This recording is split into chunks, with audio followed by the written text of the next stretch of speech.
Hi everyone, good day. My name is Marian and today we'll be featuring and talking to one of our amazing virtual assistants here in Remote Philippines Job. So let's learn more about her journey and experience in the company. Please welcome Miss Dayan. Hi Miss Dayan. Hi, Miss Marian. Po. I'm good po. Nice to meet you. Nice to meet you as well. So bago tayo magsimula Miss, pwede bang magpakilala kayo? My name is Dayan. So, nag-work po kay Remote Philippine Jobs for 8 months already. So, yun. Consistent po ako na may work. So, thankful ako sa company because yun nga, maganda yung schedule, like very, very flexible.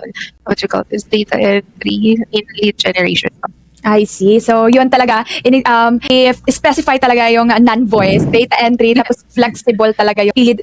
Na-shock nga ako nung una kasi tinanong ako nila Phil and nila Miss Mary kung anong hours ako magtatrabaho. Like, ha? Ako pala talaga yung magsiset ng working hours ko. So, yeah, yan yung maganda dito sa atin. Ano. Yes. Before working here pala with RPJ, Miss Dayan, ano yung work mo ate? Yeah. Yung una ko po naging work is I am a barista po. And then, nung nanganak ako, nag-stay at home mama ko. Then after noon, nag-call center ako. Sabi transition na layo. Tapos ngayon, nag-transition ako work from home, which is kay RPJ. So, yung share ko ng journey ko kasi ang hirap mag-apply ng work from home. True.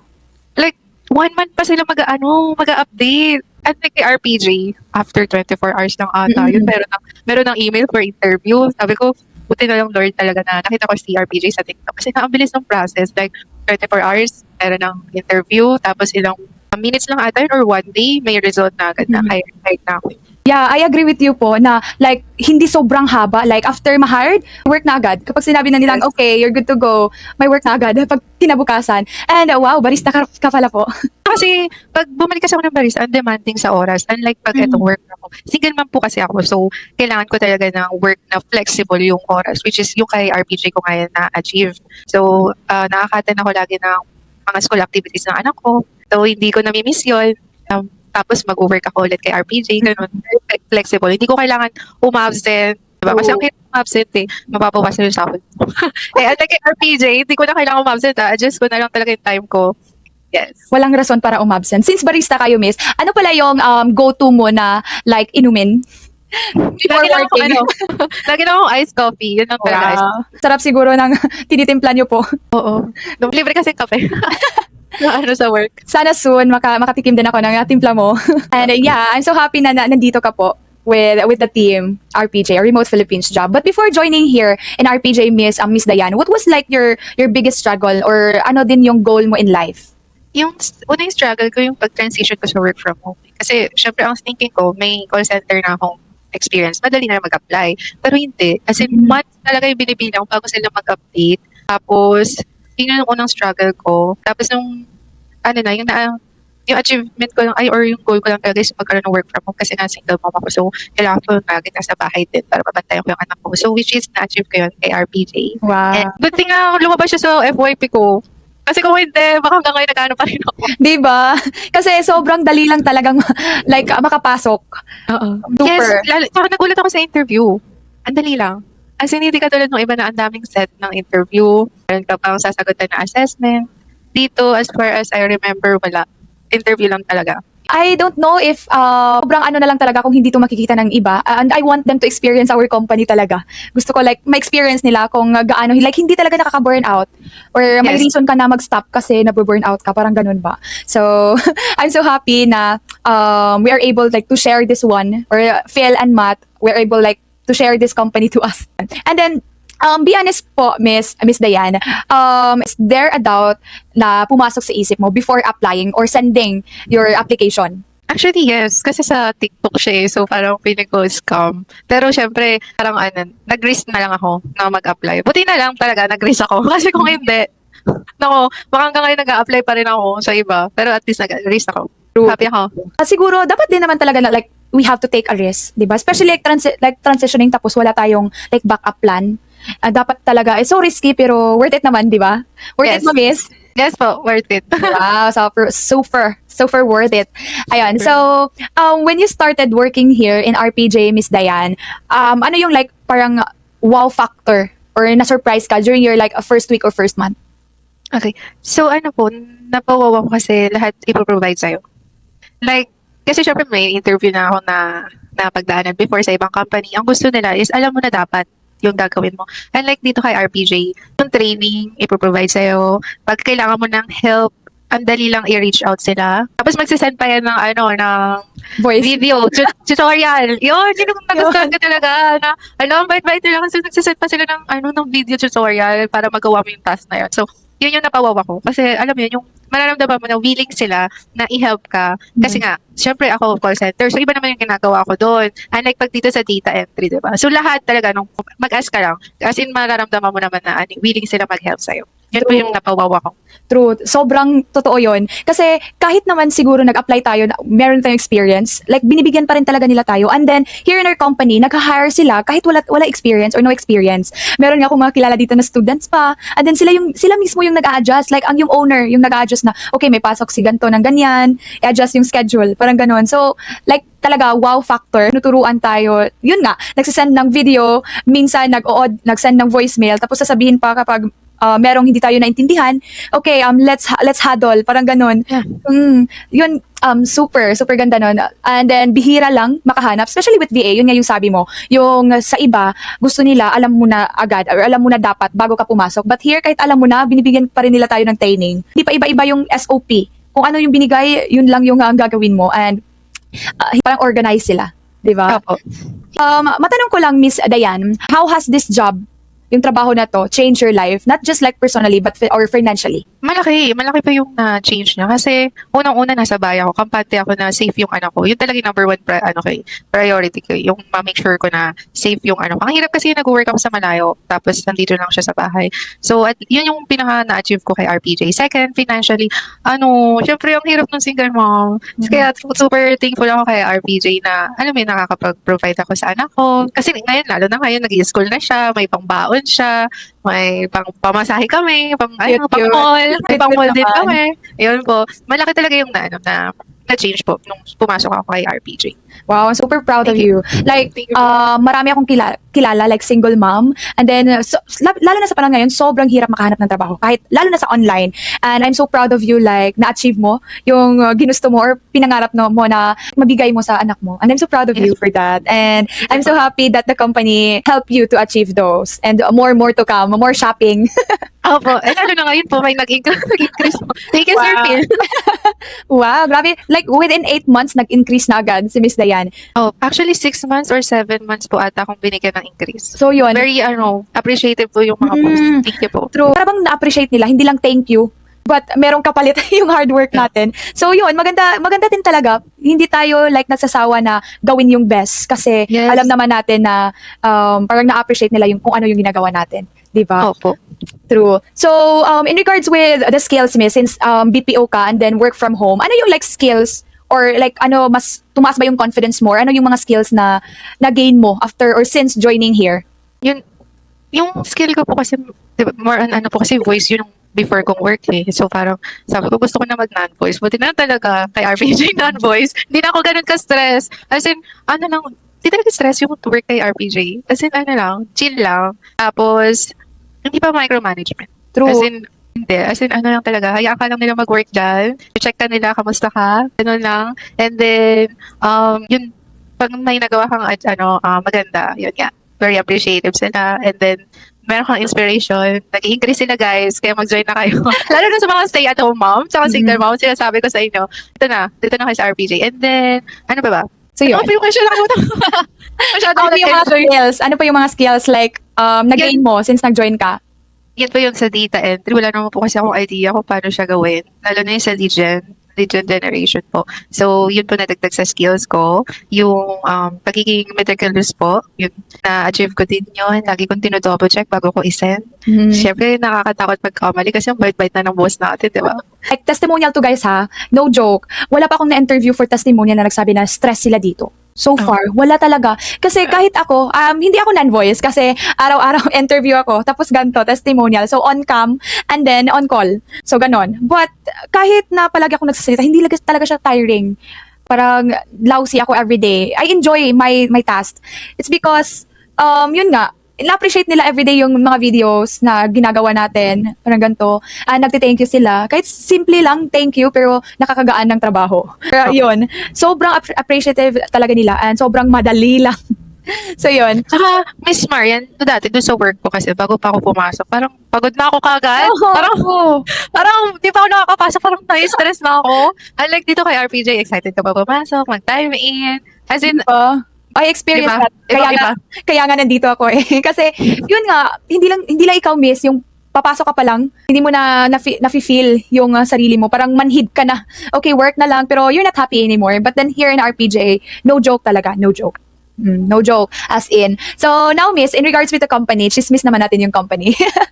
Okay. Sa experience mo in the whole duration of the 8 months, ano yung pinaka nagustuhan mo sa company na to? ang pinaka nagustuhan ko po is yung nag-hire sila ng walang experience. Nagulat nga po ako kasi syempre wala akong experience. So, parang 1 month pa lang po ata ako.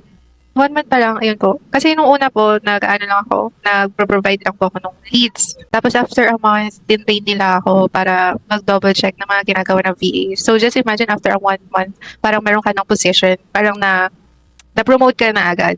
And then after ilang months, na-train pa ako sa ibang task. Yung SMM ba tawag doon? Hindi ko sure kung SMM. Social Ako po, nag-ano lang po ako, nag-edit ng sa Canva, ganun. So, tinuruan ako ni Sir Phil paano mag-edit. So, yun na, yun achieve ko pala po, yung design. So, tinuruan ako ni Sir Phil, nagsisend siya ng video. So, thankful ako kasi dami ko natututunan kay RPJ. Tapos, yun po, nagustuhan ko rin sa company is consistent yung sahod. Consistent Yun naman yung, talaga. consistent po yung schedule. Hindi ka mangangamba na, wala, may pasok ba ako bukas? Pasok ba ako next week? Hindi po. As in, kampante ka na, may unang araw-araw. Yun po. Yeah, I agree. And isa rin sa nagustuhan ko here working with RPJ is sila Sir Phil, kapag parang naiba yung task or nawala yung task na yun, hindi ka nila iiwan. Diba? Like, end na yung contract. Hindi. Meron agad silang ibibigay sa'yo para lang ma-full yung working hours mo. Yun talaga yung nagustuhan ko sa kanila. I don't know if you experienced that one, pero sa akin na experience ko. Kasi noon part-time lang ako. Ay, hindi naman part-time, but yung task ko, kunting oras lang, matatapos na agad. So, ginawa ng paraan nila Sir Phil, nila Sir Matt, ginawa nilang paraan para madagdagan yung hours ko. Para more money, ganun. Diba? So, yeah. Thank you so much for that, for sharing that one, Miss. Next question I have here, since we are not in a office based naman, di ba? And then sobrang hirap din communicating with other people or our teammates. But paano mo i-describe yung working RPJ? No, for me, kahit hindi kami magkakasama, mararamdaman mo friendly silang lahat. As in pag may kailangan ka, like help, mag-ask ka lang, tutulungan ka talaga nila po. And thankful din ako kay Miss Joyce. Kasi si Miss Joyce po yung laging nagka-guide sa akin noon. And lagi po siya nagre-reply agad-agad. As in, pag may need akong help po talaga, as in, tutulungan niya po ako. Ako na po nahihiya minsan talaga. Kasi grabe yung help na itinutulong nila. As in, sobrang extra mile yung help na binibigay po nila. Yun po. Lahat po sila mababait. Wala pong masabi. Yun talaga, if may hilahan man, pataas, hindi pababa yung hilahan. Opo. And I agree na kahit, kasi yung iba, I'm not generalizing ha, pero other company, meron ka lang talagang specific na tao na need mo i-message. But here, kahit sino pwede mo i-message, tapos nagre-reply sila agad. Like Miss Joyce, Miss Anna, like kahit yung owner nga nagre-reply, tayo pa kaya? Tayo pa kaya hindi magre-reply sa iba nating like co-VAs natin. So yun, parang na-influence din talaga with the owner kasi sila nga, madali lang i-approach, approachable lang talaga. Kami pa kaya? O tayo pa kaya? Yun. Baka mabait po sila boss. Mabait sila, as in, parang, madali silang i-reach out. Hindi Yun mo talaga. mapipil na sila yung boss. Di ba kasi here in the Philippines, pag boss kasi parang medyo, Meron ganun. boundaries. And then, Oo. Pero dito, hindi. Ang bait. Mabait. True. Kasi dito or, hindi naman lahat, but mostly talaga kapag like boss natin, sabi pa tayo kung kailan tayo exact na mag-message sa kanila, parang ganon, may exact time or date na mag-message or to approach them. But with our bosses here, anytime guys, anytime. Of course, kung importante talaga, like nagre-reply lang sila. Ang nagustuhan ko kay RPJ is, yung here kasi sa Philippines, diba, magpa-file ka ng leave. Yung pag-file mo ng leave, di pa sure yun kung ma-approve. Unlike kay RPJ, magsabi ka lang, matik na yun. As in, magsabi ka lang ng ilang days. Kahit nga 1 day lang po nung nagpaalam po ako na mag-a-attend ako ng school activity kasi nasaktuhan po hapon. Pumayag po sila. As in, ang bait po talaga. As in, ma-approve talaga yung leave mo. Basta Diba? magsabi ka lang ahead of time. Yun rin po yung nagustuhan ko sa kanila. Diba? So yun din, super ganda din nung ganon. Like, approve agad. As in. So, Miss Diane, ano yung like, bakit mo masasabi, or in your own po, paano mo like masasabi na magandang opportunity ito for others. Like, especially with your like single mom or yung mga housewife. And then, yung mga single mom or yung mga student or naghahanap pa rin, mga individuals na naghahanap pa rin ng trabaho. Ano yung masasabi mo na bakit magandang opportunity ito? Magandang opportunity si RPJ kasi unang-una po, nag-hire sila na kahit wala kang work experience. And then, ang maganda rin sa kanila, kahit single mom ka, kasi syempre pag single mom, alam nila busy ka, baka hindi mo na magawa yung task. Hindi. May tiwala sila. May tiwala sila sa mga single mom. At stay-at-home mom din, syempre, na magagawa mo yung task. Kasi nga, flexible yung schedule. So, ikaw mamimili kung anong oras mo gustong mag-work, kung anong oras mo ka pwede mag-work. So, student, ganun din. Si RPJ ang mag-a-adjust for you para sa schedule mo sa school. So, makakapag-focus ka pa rin sa school. And then, yun nga po, kahit wala kang experience, tutulungan ka nila. Tutulungan ka. Hindi mo mafe-feel na, ay, wala akong experience, baka hindi ako ma-promote, ganun. Hindi. Based on my experience po, na-promote po ako. Nagkaroon na rin po ako ng increase kahit wala po akong experience. Kasi nga po, tinutulungan po ako ng team na maging better sa ginagawa ko. Lagi po sila nakaguide. Ayun po, nare-recommend ko talaga si RPJ. Wow, ang ganda nun. So yeah, kung kayo man, yung wala pang matrabaho or naghahanap pa rin, single mom out there, stay-at-home mom, ito talaga namin na ma-experience ninyo yung kung ano yung experience namin. So yun. Yes po. So in regards with the hiring process, Miss Dayan, ano yung experience niyo po? Mahirap ba? Kasi yung iba, sige, madali magtrabaho, pero paano naman yung hiring process? Ano yung experience niyo po? So, una po nangyari is, yun nga po, nag-check ako nung TikTok nila, tapos yun sa website. And then, after 24 hours lang po ata yun, or wala pang 24 hours, may na-receive na ako ng email for interview agad. Tapos, yun po, mabait po yung interviewer ko noon. Para lang kaming nagkukwentuhan. Parang getting to know each other. Tapos, in-introduce niya ako kay Miss Joyce. Kasi po si Miss Joyce po yung head ng department po noon sa lead generation or data entry. So, yun, may pina-test lang po sa akin. May tinest out lang po kung papasa ko po yung Parang technical requirements. ayun po. So, pero madali lang siya ipasa. Like, bibigyan ka nila ng criteria. Tapos, yan, achieve mo lang. Madali lang. As in, super dali lang. After noon, hired na ako po. Hindi na ako nag-antay ng parang 1 week. Kasi sa iba, 1 week, mag-aantay ka pa. Ito po, as in, parang after 30 minutes lang po ata yun, may result na kagad na hired na ako. Yeah. And yung iba nga, after like interview talaga, sinabihan na okay, you're hired. Parang ganun. Then, okay, start na agad kinabukasan. Training na agad. Kasi ang nangyari po ata, nung dalawa kami, para dun sa position. So, parang nag-decide pa sila kung sino yung pipiliin nila. Ganun po. And Kasi luckily- po yun eh. Oo. Medyo yung position. So, last question, Miss Dayan. Last na to. Kasi parang 30 minutes na tayo nag-chichika dito. Ay, 30 minutes na po ba yun? Ang bilis mo oras. Hindi ko napansin. Sorry po. How would you describe your job in 3 words? Okay, 1, 2, 3, go. 3 words. Ano ba? Hindi ko sabihin easy. Of course. Pwede rin ba? Chill lang. Ano ba ba? Kasi yun po talaga kasi napipil ko. Kasi parang ang happy mag-work. Hindi ka stress eh. Hindi talaga stress.